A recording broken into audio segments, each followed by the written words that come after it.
Today's video, I would like to talk about an article that study about the implementation of teaching English with hearing impairment students. So now let's get to the material.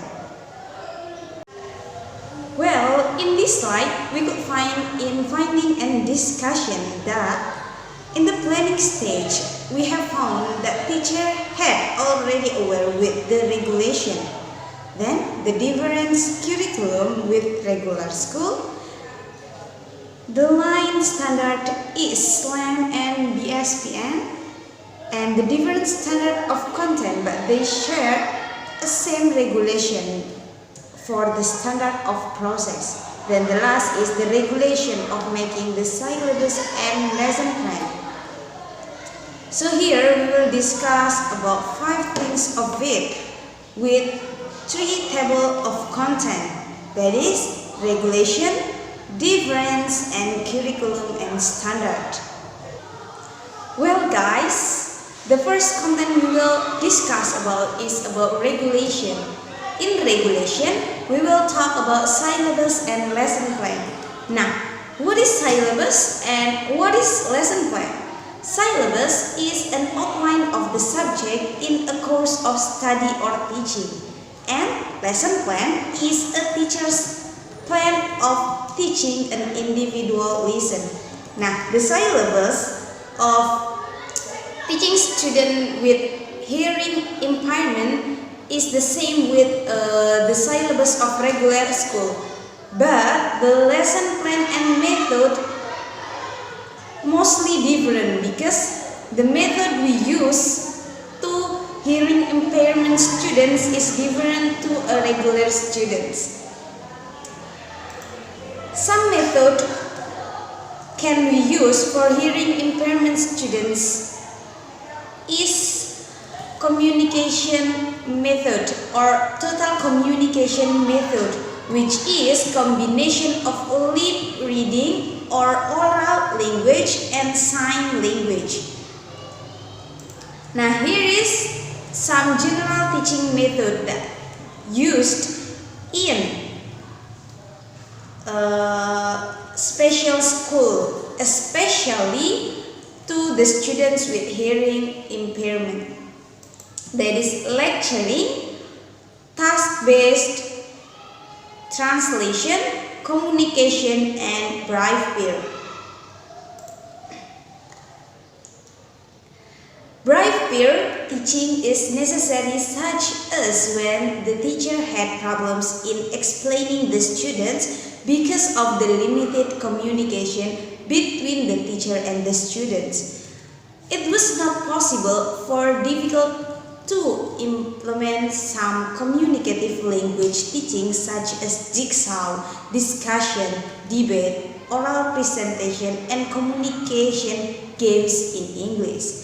It was also found that the teachers rarely implement group works of the students. The problem were the students' language poverty, pronunciation, hearing impairment, and the very limited time allocation for English subject because of the ineffectiveness of teaching learning activity in the afternoon.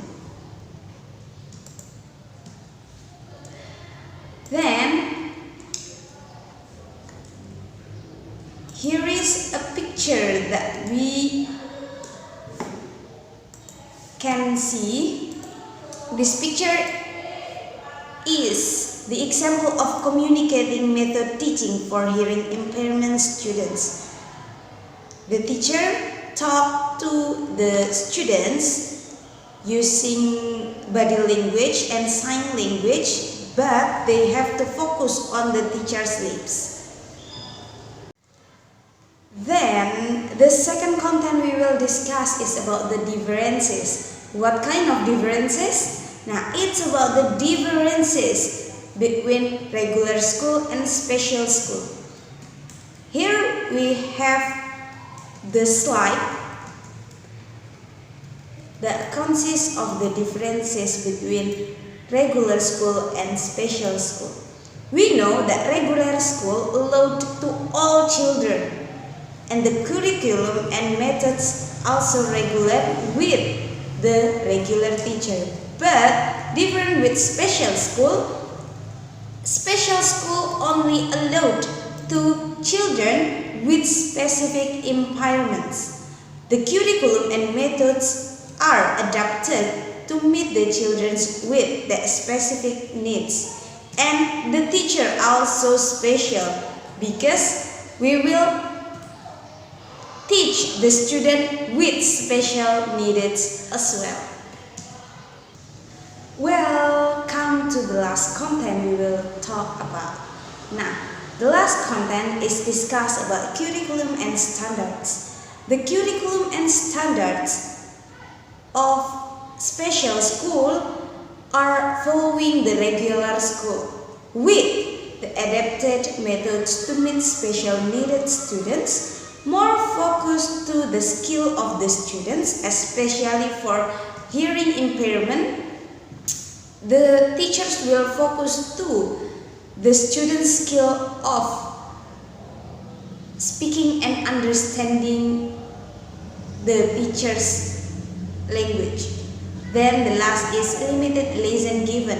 Okay, if we have the same curriculum and standards, but mostly the syllabus is different because the number of lessons will given to them are different. So, as we know, they have different capacity with the regular students. So, the number of lessons is also different with the regular students. Now, that's all for this article. Thank you for the nice attention. Hopefully everything that I discuss can be helpful or can be a new lesson for you. Thank you and see you. Wassalamualaikum warahmatullahi wabarakatuh.